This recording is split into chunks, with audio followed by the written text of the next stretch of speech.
jungle.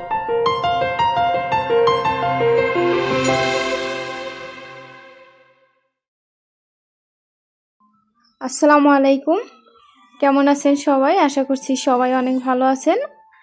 আমিও আলহামদুলিল্লাহ আপনাদের দোয়ায় অনেক বেশি ভালো আছি। এই তো নতুন একটি দিনে নতুন একটি ভিডিওতে আপনাদের সবাইকে স্বাগত জানাই। আমি সকাল সকাল ঘুম থেকে উঠে নাস্তা করে এরপরে চলে আসলাম হচ্ছে আমাদের পুকুর পাড়ে টুকটাক সবজি নেওয়ার জন্য। তো এখানে এসে দেখলাম ঢেঁড়স হয়ে আছে, ঢেঁড়স নিলাম। ঢেঁড়সগুলো যেন বাতি হয়ে না যায় এই জন্য একটু কচি থাকতেই পেরে নিলাম, এগুলো রান্না করব। এরপরে কিছু শাক নিলাম, এরপরে হচ্ছে ডাঁটা নিব। এই ডাঁটাগুলো হচ্ছে মাছ দিয়ে রান্না করবে। আমি হলো এগুলো আর কি নেওয়ার জন্য চলে আসলাম। খালি খালি মাছ খেতে বেশি ভালো লাগে না। আর দেখলাম ঝিঙা গাছে ঝিঙা ঝুলে আছে অনেক সুন্দর। ভাবলাম ঝিঙেটা তো বেশি বাতি হয়ে যাবে, তাহলে খেতে ভালো লাগবে না, ওটাও পেরে নিয়েছি। আর এই তো শশা গাছে অনেকগুলো শশা হয়েছে, এরকম ছোট ছোট। এগুলো বেশি দিন যাবে না, অনেক বড় হয়ে যাবে। আর ঝিঙা গাছেও অনেক ঝিঙা বের হয়েছে, আরও ছোট ছোট। এগুলো হচ্ছে এখন পারা যাবে না, যেটা বড় হয়েছে খাওয়ার উপযোগী ওটাই পেরে নিলাম। গ্রামের সবজি গাছগুলোতে একটা দুইটা সবজি খেতে বেশি ভালো লাগে। এক গাদা অনেকগুলো সবজি খেতে আর কি ভালো লাগে না, খাওয়া যায় না। দেখা যায় একটা দুটো মাছের পাশে দিয়ে খেতে বেশি ভালো লাগে। এরপরে হচ্ছে বোম্বাই মরিচ গাছ থেকে কিছুটা বোম্বাই মরিচ ছিঁড়ে নিতেছি। যখন ভাত খাই তখন এই বোম্বাই মরিচটার সাথে থাকলে বেশি ভালো লাগে, আর ডাল রান্না করলে ডালে দিলেও ভালো লাগে। আর আমার বোন হলো অ্যালোভেরা নিতেছে, ও হচ্ছে চুলের জন্য হেয়ার প্যাক বানাবে, এই জন্য অ্যালোভেরা নিতেছে। এখানে মূলত আসছি হচ্ছে একটা গাছ খোঁজার জন্য। গাছটা হচ্ছে কেশবতী গাছ, গাছটাকে অনেকেই অনেক নাম আর কি বলে।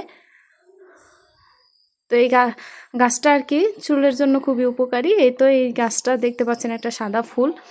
এই যে আমার বোন হচ্ছে অনেকগুলো তুলে নিয়েছে গাছগুলো, এগুলো চুলের জন্য খুবই উপকারী এই গাছটা। তো আমার বোন তারপরে আমি নিজেও চুলের জন্য হার্বাল অয়েল বানাই, যেটা অনেক কিছু দিয়ে। তো ও হচ্ছে হার্বাল অয়েলও বানায় এগুলো দিয়ে, আবার হেয়ার প্যাকও বানায় চুলে দেওয়ার জন্য।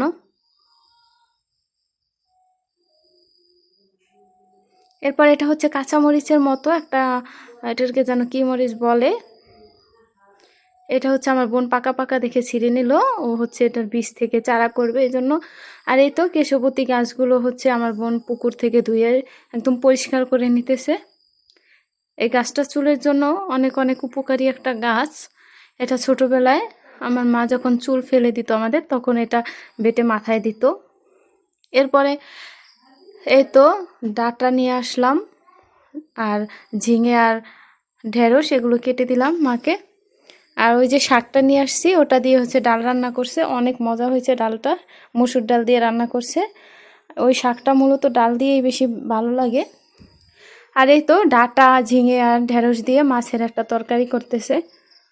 আমি আসাতে এরকম তরকারি দিয়ে বেশি খাওয়া হয়, মাছ না হলে শুধু ভেজেই নাকি আমার মায়েরা খায় বেশি। আর এটা হচ্ছে কচু, এই কচুটা হচ্ছে এই যে তাজা যে চিংড়ি, এই চিংড়িটা দিয়ে রান্না করবে। আমি বাড়িতে আসলে সব সময় বলি কচু রান্না করার জন্য, কারণ কচু খেতে আমার অনেক ভালো লাগে। বাড়িতে আসলে দুই একবার কচু রান্না খাওয়া হবেই, যেই বাড়িতেই খাই, শ্বশুর বাড়িতে বাপের বাড়িতে যেই বাড়িতেই খাই, এক বাড়িতে খাবোই, কারণ কচুটা আমার অনেক পছন্দ। আর কচু তো অবশ্যই স্বাস্থ্যের জন্য অনেক উপকারী একটা জিনিস। তো মা হচ্ছে পেঁয়াজ তারপরে রসুন হলুদ মরিচ দিয়ে ভালো করে কষিয়ে তারপরে চিংড়ি মাছগুলো দিয়ে দিল। চিংড়ি মাছ কিছুটা আস্তা রেখেছে, কিছুটা বেটে দিয়েছে, এতে করে তরকারিটা বেশি মজা হয় বেটে দিলে। এরপরে এই তো কচুগুলোকে সিদ্ধ করে রেখেছে, কচুগুলোকে সিদ্ধ করে রাখা এই কচুগুলো কষানো হলুদ মরিচ এর ভিতরে দিয়ে দিল। এরপর ভালো করে নেড়ে চেড়ে ভালো করে জাল করে রান্নাটা করে নেবে। আমার হচ্ছে ভাত খাওয়ার জন্য বেশি কিছু লাগে না, মনের মতো একটা তরকারি হলেই হয়। যেমন আজকের এই কচুটা দেখতে খুবই লোভনীয় লাগতেছে, অনেক বেশি মজাও হয়েছিল। এরপরে এই তো বিকেলবেলা চোখ গেল আমাদের বাদাম গাছের দিকে।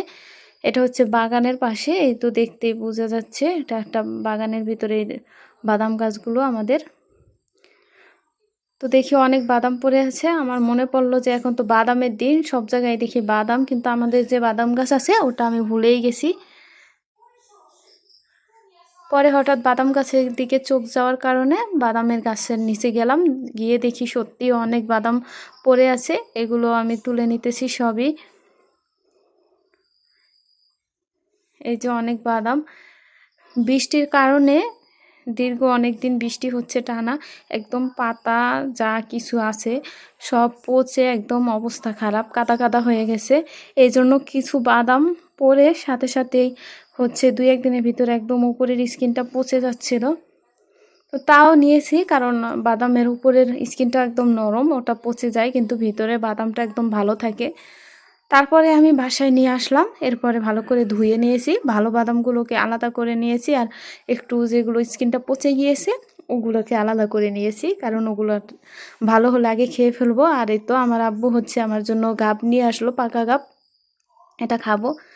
আর এটা হচ্ছে মিষ্টি, মিষ্টিটা হচ্ছে আমার বোনের বান্ধবী নিয়ে আসছে।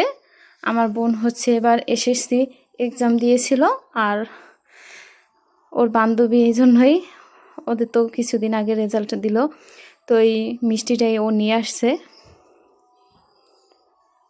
ওরা হচ্ছে দুজনেই ভালো রেজাল্ট করেছে আলহামদুলিল্লাহ, কিন্তু A+ পায়নি, যা করেছে ভালোই করেছে, মোটামুটি ভালো একটা রেজাল্ট করেছে।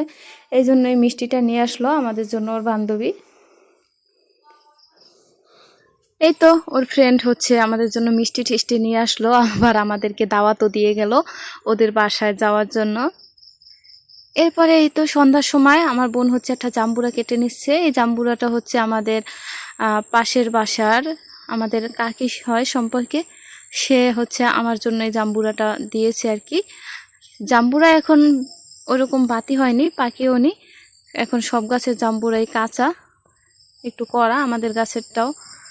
তো যাই হোক, এরকমই খেয়ে নিলাম। তো আজকের ভিডিওটা এই পর্যন্তই, সবাই ভালো থাকবেন, আল্লাহ হাফেজ।